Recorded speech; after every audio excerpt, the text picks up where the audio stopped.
Okay, so we're looking at the last section of chapter 2 here, lesson 4. We're going to be talking about squaring a binomial. These are just special cases. So squaring a binomial.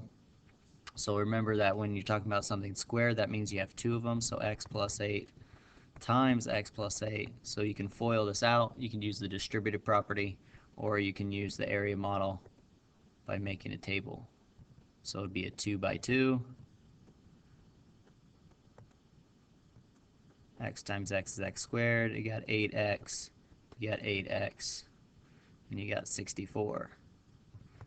So x squared, these two are going to add together, get 16x. Remember when you add those together that you just keep x as x. I don't get an x squared. The only time I get an x squared is when you multiply x times x. You get an x squared. But here, once you have those together, right, I'm trying to find the area of this square. Find the area of this square, I would just take the areas of these four squares and I would add them together, right? So I'd be adding 8x and 8x, so 16x, not 16x squared. And then a plus 64, so make sure you put plus 64 there. So there is the product of that squared binomial. Okay, so you can go ahead and do this one. You can pause the video and go ahead and try this one.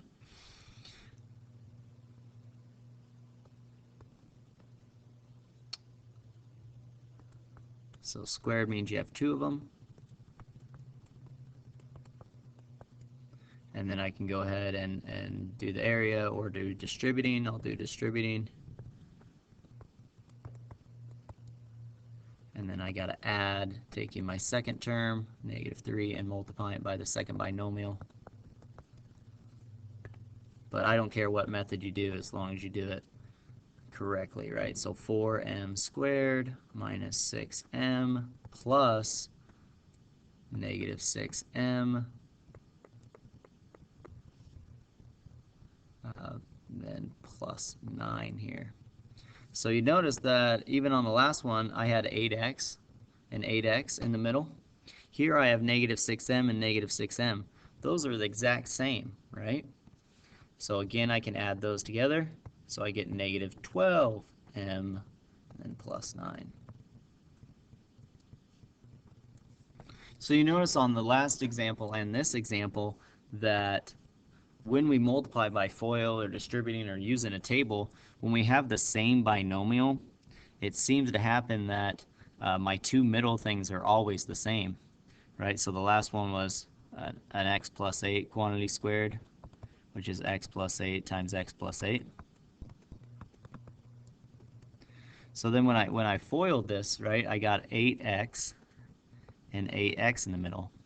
Well, isn't that taking these first two things and multiplying them, right? I get 8x and I have two of them, right? So is that's two 8x's.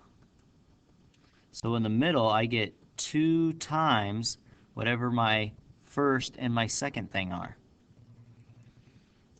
First and my second thing. Same thing with the last time, right? Or same with this problem just above here. We got -6m and -6m. Well, we got the -6m.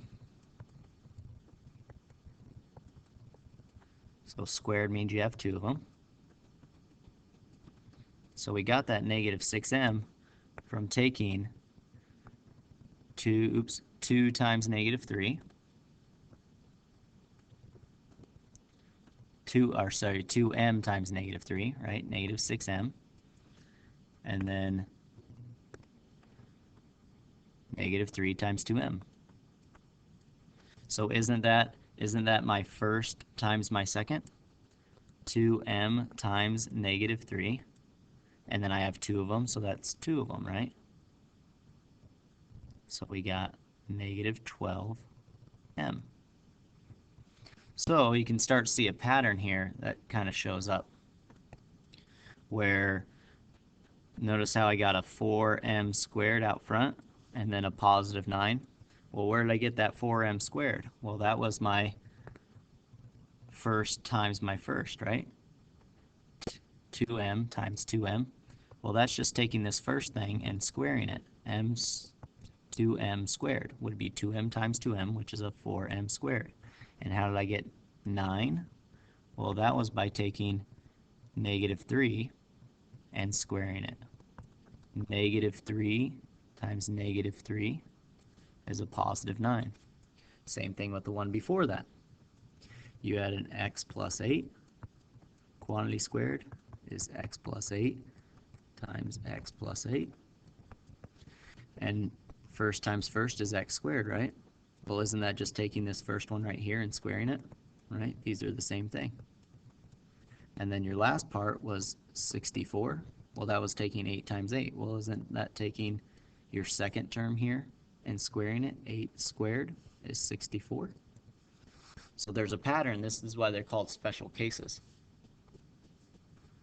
So go ahead and see if you can find the pattern here of that special case when we have some binomial being squared.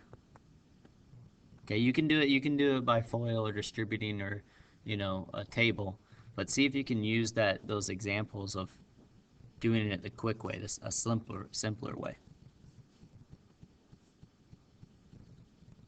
All right, so I'm going to do it the simpler way, right? I want to get the middle, I got to take the first and the second, multiply them. That's negative 7n, and then I got to times it by 2. So I get negative 14n. Now I can get my first part by taking the first thing and squaring it. So that is n squared. So n squared. And then my second part is taking my second one, which take that negative with it, negative 7, and square it. Oh, maybe I should have wrote it down here. And I get 49, a positive 49. And these become, once you see the pattern, you keep on doing it, they get really, really fast. So then all you have to do is just look at it and you can solve your problem. Okay, so here we have a word problem, right? So don't get scared just because there's words in it. We have a diagram that we're trying to figure out. Okay, but we're still going to do probably our same pattern, right? So somewhere we're probably going to have a something squared, a binomial squared. Somewhere in here we're probably going to have that, right? And as we can see, we do have a square walkway or square patio, so it's going to be something squared. So we want to find the area of the walkway. Well, the area of the whole thing, the whole patio, is x plus 6. But the distance of the walkway is 3 feet, right? So that means we're going to have to take 3 feet this way and 3 feet. We're going to cut off 3 feet this way. Okay, and then the inside of the patio is x long, and the whole thing is x, right? So we want to think about how can we rewrite this. Oh, x plus 6 is there. We want to rewrite this where we probably have something squared, and then we're finding area, which is length times width. And so our length is probably going to be a binomial, and our width is going to be a binomial. That's like same binomial, and we're going to square it to get our area. Okay, so let's think about this a little bit. Okay, so the whole width here is x plus 6, but we only want this distance, right? From here to here, right, is x plus 6. So if we cut off this much, then I'm cutting off 3 feet. Right, same thing down here. I'll be cutting off 3 feet from this distance of x plus 6. Okay, so I think since we're cutting off that distance, we could literally find the area of this rectangle and then add it with the area of this rectangle, which is x long by 3 feet. And then this one would be, again, there's 2 of them, right? So this would be x long by 3 feet. So length times width would be 3x here. And this one down here would be 3x as well. So then we got to find the area of this long, which is x plus 6. And then the width would be, again, 3, so timesing that by 3. So you get 3x plus 18. And then we get a 3x here and a 3x here. And then this side would be the same as this one as well. With so double this. So 6x plus 36. And then plus 3x and 3x. another 6x. So we get 12x plus 36. So that would be our answer. How they probably wanted us to do it, that was probably maybe the harder way. It's kind of like the one problem we did a few lessons back where we look at, move this. Bring that back up. We want the area in between. We want this area, right? So if we find the area of the whole thing, which is length right here times width, so that is 6. That's x plus 6 quantity squared, right? And then take the area of the inside, which is x by x, and then subtract them. That's probably what they want you to do. So we can do that. So x plus 6 quantity squared, and then we're going to subtract the inside area, which is x squared.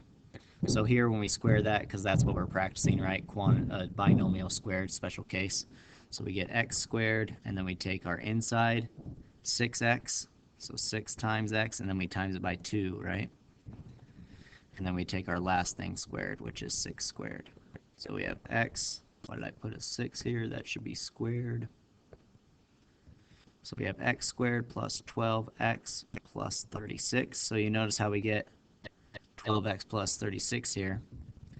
But we also have the x squared. Well, I got to subtract the inside area, which is x squared. So these two x squareds right here and right here are going to subtract. They're going to cancel with 0, so we get left with 12x plus 36.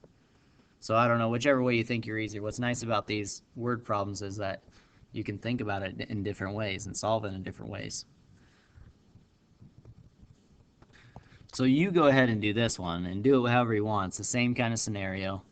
You can do it kind of where they probably want you to do, where it's going to take the outside area, square it, and then subtract the inside area squared.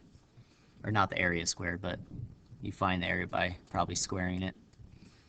And then you find the difference. Or you could do it like I did first, which is maybe difficult or easier. I found the area of this, then I added the area of this.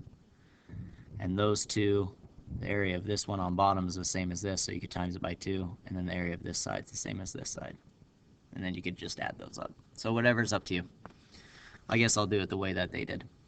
So I got to take the area on the outside, which is, oh, this is a little different, right? They only give you this side as x, and then but from here to here is 4, so that's x plus 4, and then from here to here is 4 as well. So the whole thing across would be x plus 8. And then you'd be squaring that. So I take my two insides, 8 times x, and then I times it by 2. And then I take my first thing and square it. And then I take my last thing and square it.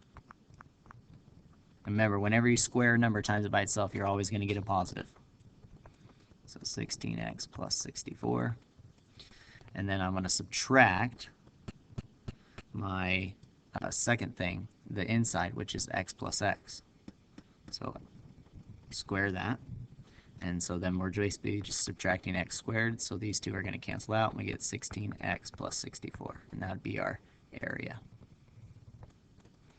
Okay, so here we can see here is the key concept, right? Squaring a binomial. So this is our formulas that we can use. Whenever we square a binomial, right, we have two terms and we're squaring it. We can take the two middle and we can go ahead and multiply them. So a times b and then times it by 2. So once you do that, then you just take your first thing and square it right here, and the second thing and square it. The one thing you got to worry about, okay, is if you have more, if you have not just one number here, letter here, if you have like 2x, then you got to square the 2 and the x. Okay, if you have a 4, you got to square that. If you have a negative, you still square the negative. But whenever you square a number, it's always going to be positive at the end, right? So, and then the middle, when you do the negative, especially when you do the negatives, you got to take negative b and times it by a. Okay? So make sure you take those negatives with them, and remember, a negative times a negative is always positive. So it's always going to be plus here. It's always going to be plus here. It's always going to be plus here. It's always going to be plus here, here, and here, right? Okay, moving on. Use mental math. So when you do this on the quiz, please don't just grab a calculator and take 39 squared. I want you to do mental math here. So we're writing it as a binomial being squared. So I can take 40, and if I minus 1, that is 39, right? That'd be 39. So these are the same thing. Right? 40 minus 1 and 39 are the same thing. Okay, and this is asking me to square 39. Well, if I'm squaring 39 and 40 minus 1 is the same thing as 39, so then I can square this. Well, here I have a binomial squared, right? So I take first times first and square it. Okay, and then I'm going to take last times last, negative 1, and square it. And then the 2 middle, I'm going to take the first times the second, which is negative 40, and then I'm going to times it by 2. And you can do this in your head, because 40 squared, isn't that just 4 squared? And you know 4 squared is 16, and then you just add 2 zeros. Negative 1 squared, you know, that's 1. And then negative 40 times 2, that's negative 80. So here you might have to use a little math, right? 1600 minus 80. So there you might have to think about it a little bit. But you're just taking 100 and minus an 80, right? So that's 1520, and then you're adding 1. So that's 1521. I don't want you to use a calculator. I want you to use binomials. And it's always going to be, you always want something with a 0 at the end. Because if it has a 0 at the end and you square it, you just square the first thing, the first digit, and then you just add 2 zeros at the end. Okay, so go ahead and try this. Try this by yourself. Freeze the video. Okay, so here you can do either 80 plus 5 is equal to 85, or you could do 90 minus 5 is equal to 85. Okay, and then we're squaring 85, right? So then we're squaring this, or we're squaring this. So again, we take our first thing and square it, so 80 squared, and then the last thing and square it, and then we take 5 times 80. Well, can I just take 5 times 8, which is 40, and add a 0? And then we times that by 2. And again, can I just take 2 times 4, which is 8, and add that 2 zeros back in? So 800 in the middle, and then 80 squared, can I just take 8 and square it? We know 64. And then can I add 2 zeros? And then here, we have 5 squared, we know that to be 25. And then all we have to do is just add. Right, we have 6400 plus 800. Well, that's just taking 64 plus 8, which is 72, and then adding those 2 zeros, and then adding 25 to that. So we have 7225. So you can all do this in your head. I would rather see your work like this than just entering it on a calculator when you take your quiz. Okay, don't worry about this. Finding the sum and difference. Okay.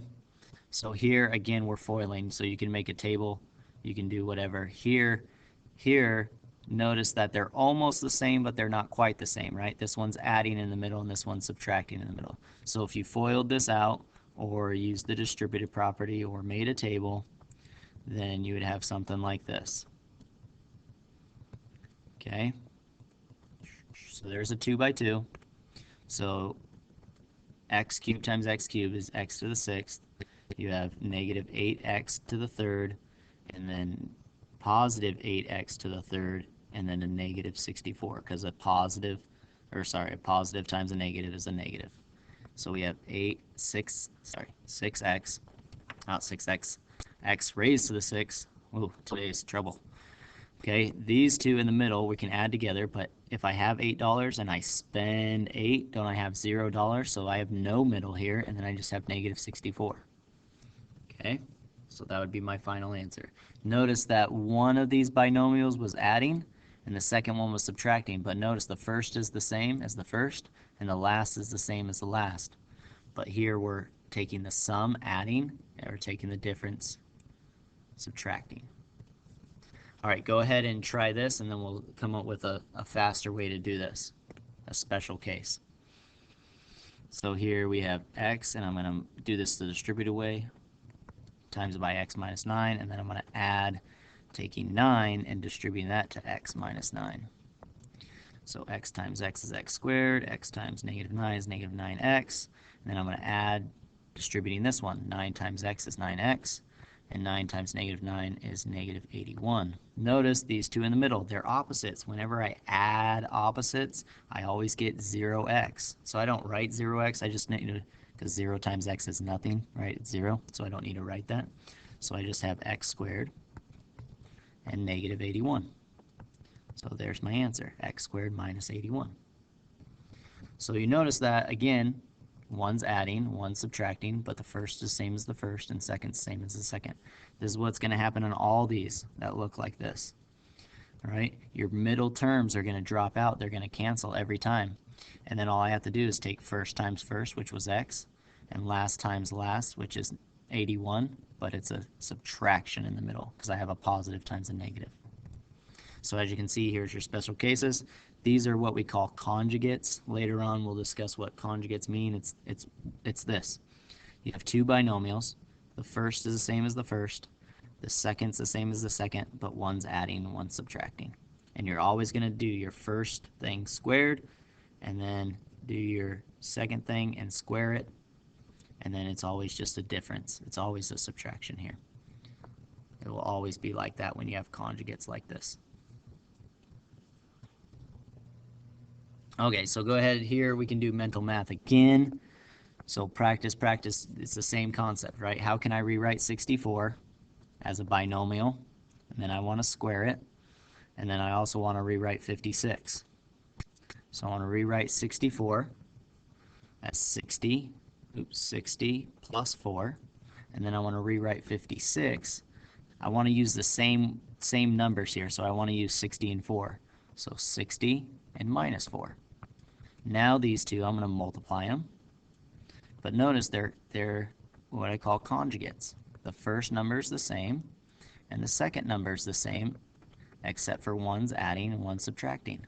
So there, all I have to do is take first times first, so 60 squared, and then all I have to do is take my second term and square it, so that's 4 squared, and then it's always going to be negative here because you're taking a negative times a positive. So 60 squared, I can just take 6 and square it, 36, and then add 2 zeros. And here I can take 4 squared, get 16. Now I just have to subtract them, right? What's 3600 minus 16? Well, what's 100 minus 16? That's 84, right? So then it's just 3584. There's your answer. Okay, go ahead and try this one. Remember, you want the same first and first to be the same number, and second to be the same number, but you want one adding and one subtracting. So go ahead and try it. Pause the video. Here we go. So we have, say, 50 plus 2, and then 50 minus 2. It's 50 minus 2. So I just take my first thing, square it, take my second thing, square it, and then subtract them. So 50 squared, just square 25, or square 5 is 25. Add your 2 zeros. Square 2 is 4, and then subtract it. 100 minus 4, that'd be 96, and then just 24. 2496, there you go. Alright, that was kind of a long video, sorry about that. You can just use the notes if you want to and copy those down and then come back to the video and watch it whenever you get stuck looking through the notes, or you can watch the video the whole way through. So you can work on homework assignment 2.4 homework assignment and just try it until you get stuck, and then you can ask for help, or you can send me a message on Edmodo saying what problems you got stuck on. Once you understand a concept, try a couple more and then move on to the next one. Okay, but with these mental math ones, when you do it on the quiz, I want you to kind of show me this part, okay, on quizzes, and then you can do the rest with mental math. But I don't want you to use a calculator and just multiply them. Okay, no calculators on this part of the quiz.